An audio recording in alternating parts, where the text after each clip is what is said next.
Terry with Collabo Creative, a local service design company here in Indianapolis, and it is another Wednesday. So we've got our lessons from everyday experts. We got 2 new experts in the house, and this week we're going to start a new series that's focused on business and leadership. So if you run a business, if you are a business leader and you're wondering what other business leaders or business owners are going through right now, or what it's been like over the past, 6 months during quarantine, during protests, during all of this kind of crazy times, maybe we should just say uncertain times, not necessarily crazy. But if you're wondering what other business leaders are going through, then you're going to want to tune in to our 2 experts today, as well as the other business leaders that we'll be bringing on throughout the month. So I'd love to introduce you to 2 of my brand new friends. I've got Shawna and Andrew. So I'm going to let Shawna, could you introduce yourself first? Sure, thank you. I'm Shawna Lake, and I'm the founder of a human resources consulting firm called Deep End Talent Strategies. We're in the Indianapolis area. We just started in January, so there's nothing like launching a business during a pandemic. But in Deep End, we spend half of the time consulting with small businesses, usually those under 100 employees, and then the other half of our time doing career coaching with individuals who are in the job market or considering a career change. Fantastic. Okay, and so where are you located and how do you help people learn and grow? So I'm in the Indianapolis area, kind of in the suburbs of Indianapolis.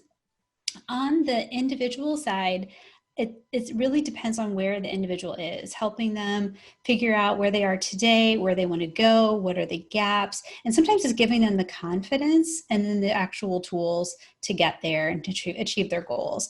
On the business side, every client is different. And that's been one of my big takeaways from starting my business, is that there's no menu of services for human resources consulting. It's what are your struggles today? What does your team need? What do you need as a leader?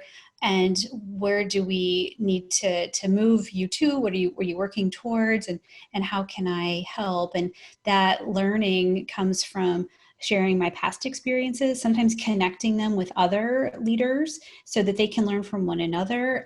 Sometimes it's actually like recommending books or online videos, or I've actually created tools and services and videos to address some of those needs. Nice, that's fantastic. Well, because we're always trying to hear from people who are reflective in their own practice, right? So they're taking the same kind of learning and taking that step back to help other people learn and grow, which is why, of course, we want to hear what you have to say and what lessons you have learned, because we know that you are one of those reflective, lifelong learners, right? I sure am, as you can probably see from the bookshelf behind me that has grown by 2 this week, and it's only Wednesday. We'll have to get some book recommendations from you. Okay, Andrew, could you introduce yourself, please? Yeah, thanks, Terry. My name is Andrew Thompson. I formed and own Bottom Line Advisors. We are a small local CPA firm that does accounting, business, and tax services for small businesses. Located in Indianapolis, particularly in the Broad Ripple area, but we service all of Indiana, and I even have some clients in Chicago, Minnesota, various places. Nice. Okay, and how do you help people learn and grow? Well, one of the things that I want to do is always teach my clients or make sure they're learning. So we don't just tell you what to do, or we don't just do it. We also want you to understand what your business entity is, how it's taxed, and what it means to be a certain entity. Mm-hmm. So we like to make sure our clients understand why we're doing something. So we like to tell them what we're doing and why we're doing it. Absolutely. And a little bit of transparency. So Andrew's actually our CPA for our company, and he's fantastic, by the way. And so, yes. And I will say, Terry, if I can also add, one of our products is we do financial statements. So we're doing accounting, but we also try and make sure our clients are getting a detailed listing of what of their books, and then we'll put a few notes in there. So we want them to learn every month more about their own business. Mm-hmm. Yeah, absolutely. I can tell you from firsthand experience, right? Like I knew nothing when I came to you to specifically, I was like, I know nothing about finance. You need to teach me everything. And I feel like I'm not there completely yet, but I do feel at least like I'm a much more educated business owner, especially when it comes to finances. So thank you. Well, and we also want to take, and any of our clients can call us anytime and ask any questions they want, and we try and make sure that we're available to answer questions. And a big part about teaching is that I've had many people come to me and they are embarrassed, or like, I can't believe I don't know this, or I'm embarrassed to ask you this. And I'm always like, no judgment. You can't have judgment for others if you're trying to make sure they learn something, because I don't expect my clients to know all this stuff. We should know it, but they don't necessarily have to know it. And so many other competitors of mine, or people that are in my business, see other CPAs, they make their clients feel dumb. And a lot of people come to me and they go, they made me feel stupid for even asking this question. So we don't do that. No judgment. We want you asking questions, and we want to help explain stuff. Yes, I love that.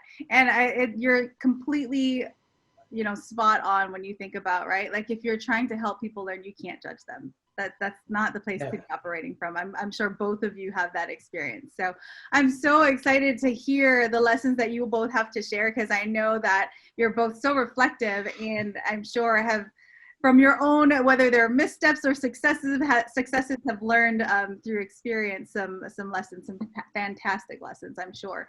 But before we jump into that, I always like to start off on like a positive note. So what's one thing that you are grateful for today? And I'm gonna throw that back to Shawna. What's one thing you're grateful for today?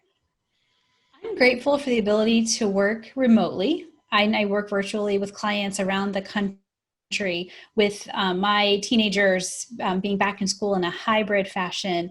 I wasn't sure how I'd feel about trying to work, having them home, because we've been doing that for 5 months. And but it's actually been really nice to be a little bit more plugged into their school day. If they're actually in school all day, by the time I see them and I ask how their day is, I get a fine.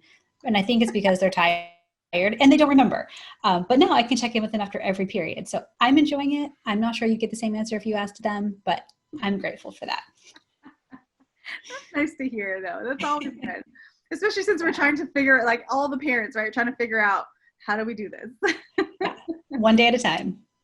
Awesome. Okay, Andrew, what's one thing you're grateful for today? I'm grateful for my staff that help support me and our clients. I couldn't do what I've done without them, and they are hugely important to servicing our clients. So I'm grateful for my incredible, incredible staff.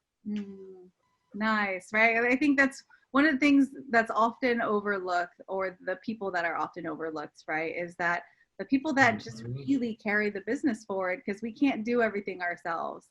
So yeah, that big shout out to your team, and your team's fantastic, by the way. Love them.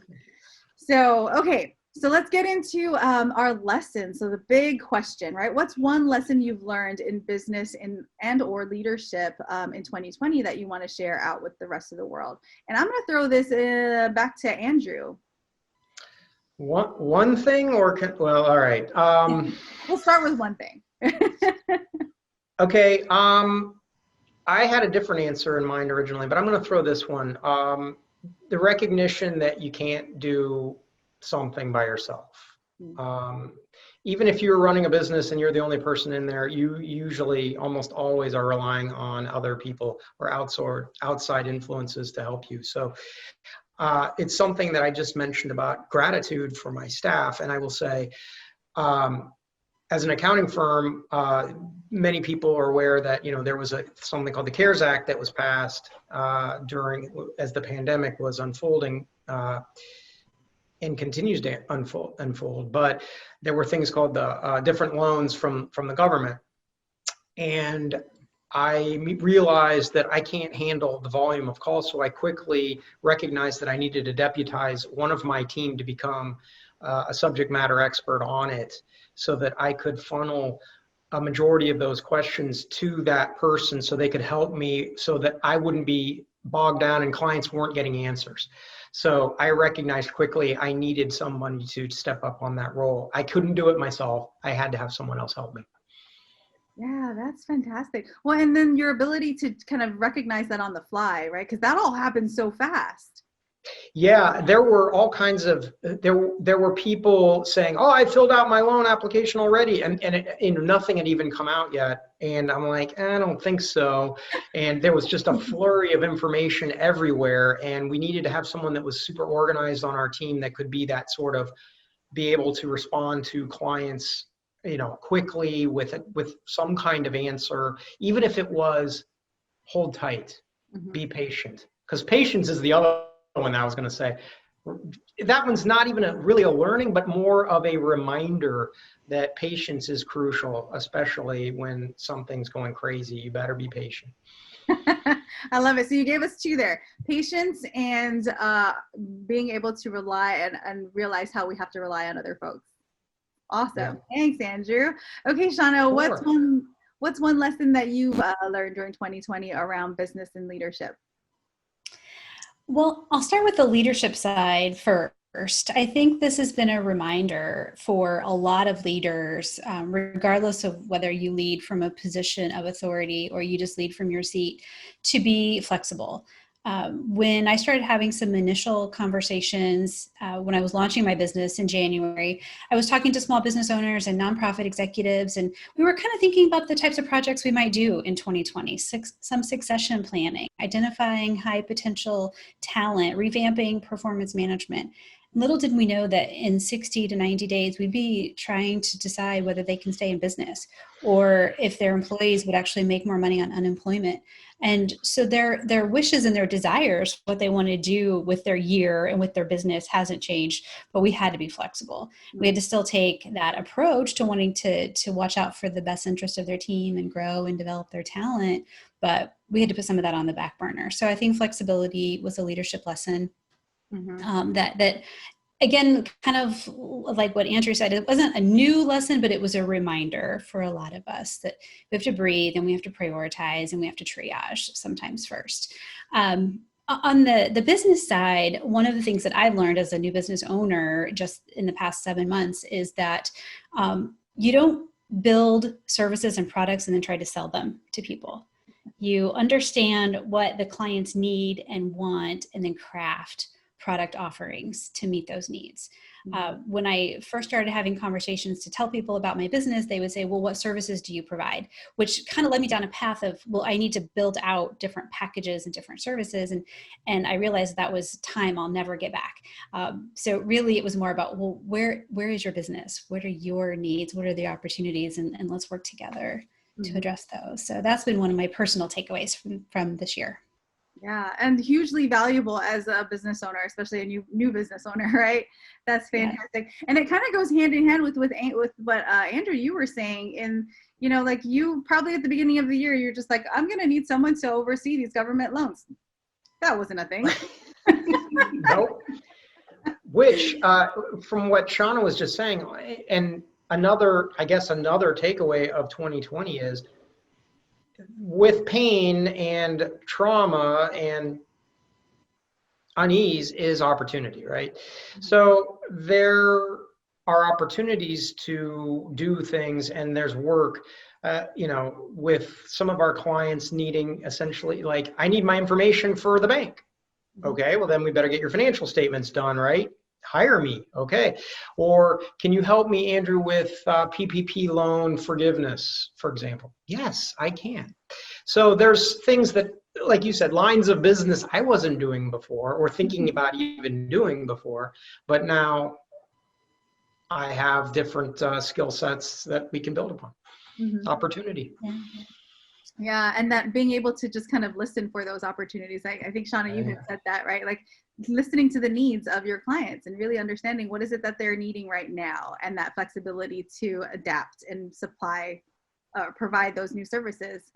Oh, I love it. Fantastic. So it's awesome to hear from both of you what you all are doing in order to meet those new needs and how you're quickly adapting in these kind of uncertain times. So that kind of takes us to our last big question, which is, how are you applying this, the lesson that you've learned, and maybe even how do you foresee yourself continuing to apply this as things start to change and we move into this new next normal, whatever that may look like? Let's go with Shawna. So a couple of ways that I'm applying what I've really learned is that on the business side, instead of necessarily just working directly with business owners for HR consulting, I'm actually working with people in their organizations who have been tasked with HR responsibilities and working alongside them when they need an extra set of hands for project work, but also coaching them and kind of showing them my work as if it's like a math class, showing them how you got to the answer so I can help grow them and enable them to be better human resource leaders inside of their organization, which isn't something that I really thought or really set out to do at the beginning of the year. I really thought that companies would bring me in for that higher level of thinking when they didn't have anybody who could do human resources work. And then on the individual side, I've really been building programs that help people think about career changes, because there are millions of people in the job market today who didn't expect to be there. Some of them thought they would retire from their employer. Some people thought they would never have to re-enter the workforce, but economic situations have changed that possibility for them. And so while people have the either desire or the need to change careers or change jobs, they don't necessarily have the tools, the knowledge to compete in today's job market. So I'm actually building customized programs for job changers, and working with people in just a different way, in services that I just did not anticipate offering 7 months ago. Oh, that's so exciting. Yeah, every day is a new adventure.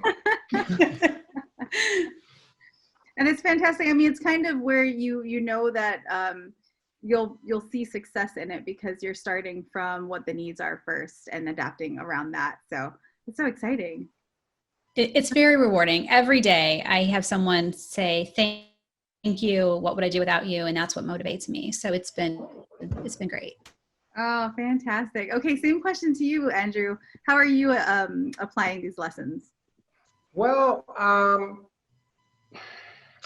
I don't know that I'm applying those specific lessons, but I'm moving forward with some of my bigger plans of getting more digital advertising out and expanding my footprint, with taking advantage of the opportunity of the fact that my firm is already virtual and that I have a good knack for identifying really awesome people that can help be on my staff. So I'm pursuing being able to offer our services in a virtual world, because more and more businesses are going to be operating in this Zoom world or virtual world. Mm-hmm. I have a potential client that's coming on board. Hopefully they're coming on board. They were referred to me by one of my good clients, and they're in New York. So we can service people all over the country.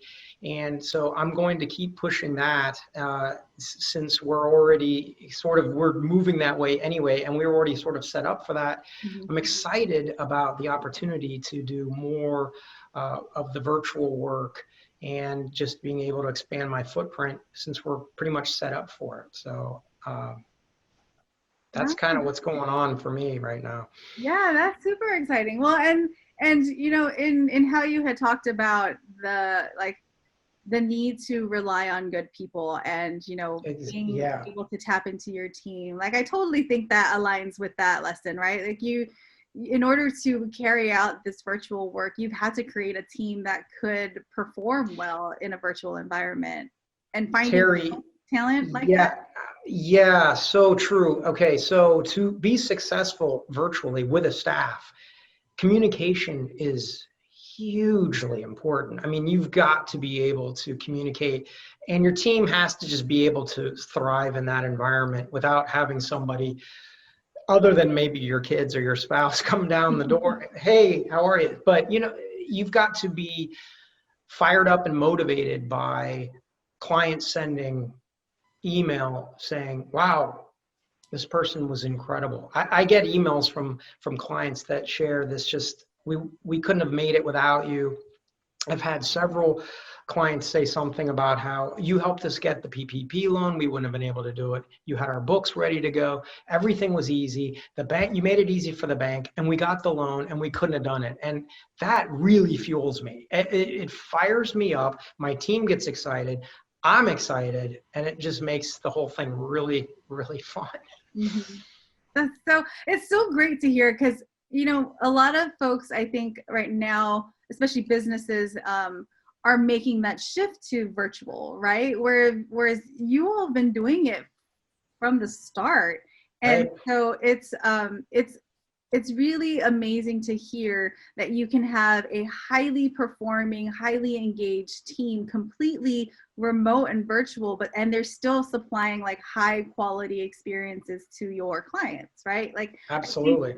especially when we're starting to move into what is, you know, 2021, 2022 going to look like.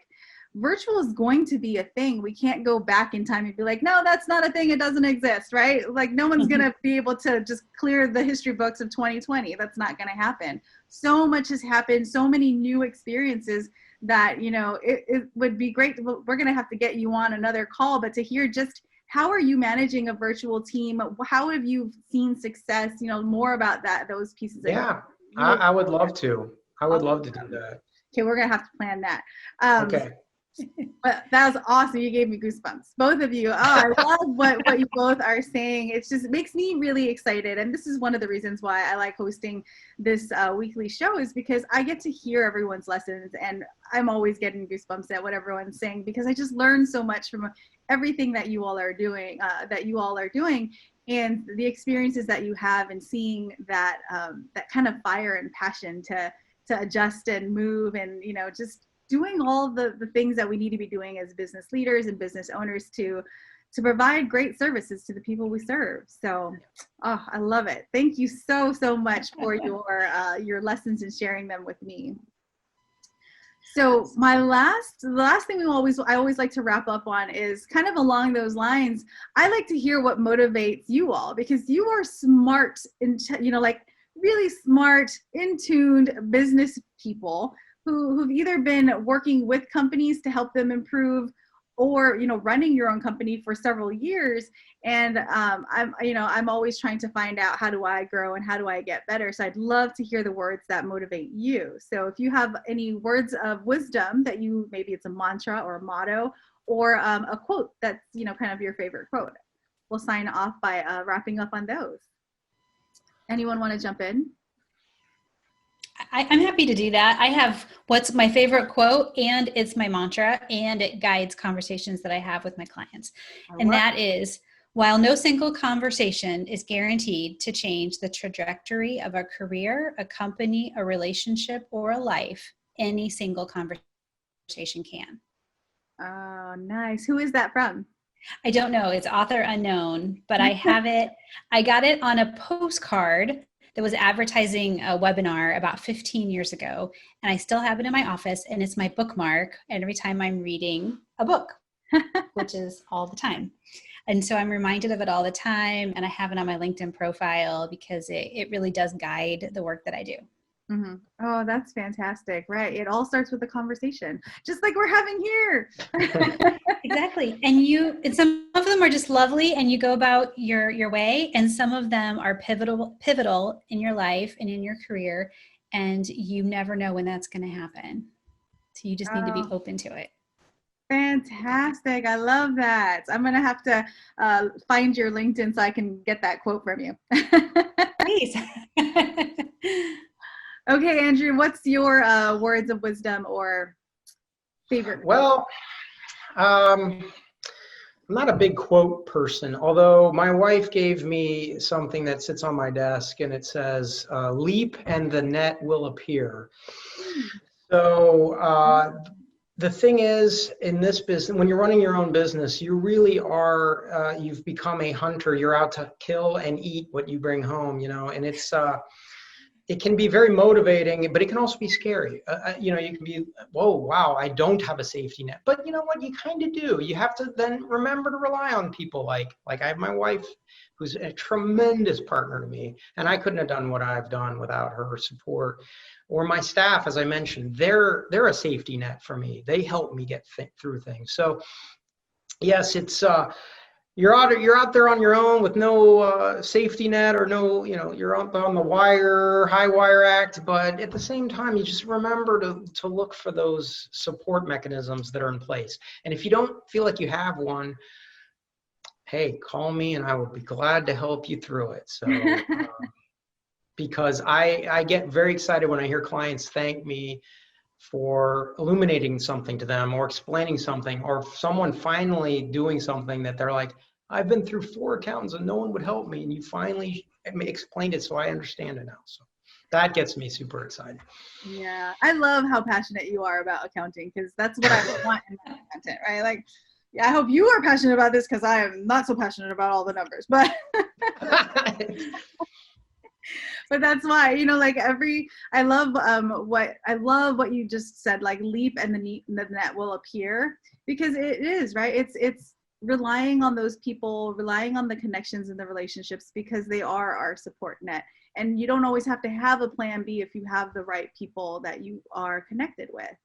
And in the same way, right, like not just having a great accountant and accounting firm, but also having like people in HR that can help us, having people that we can connect with that can help us build our skills Right. and help us get to the next level in our own careers. But finding those right people who will be the support for you as as we all deal with this kind of uncertainty. And I think a lot of times we think there's so much uncertainty right now in 2020, but in reality, we deal with uncertainty every single day.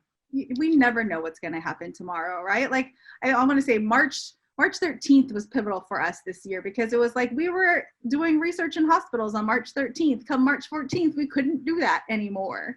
You know, so we don't know what's going to happen tomorrow. Hopefully it's not another like pandemic. Cross my fingers.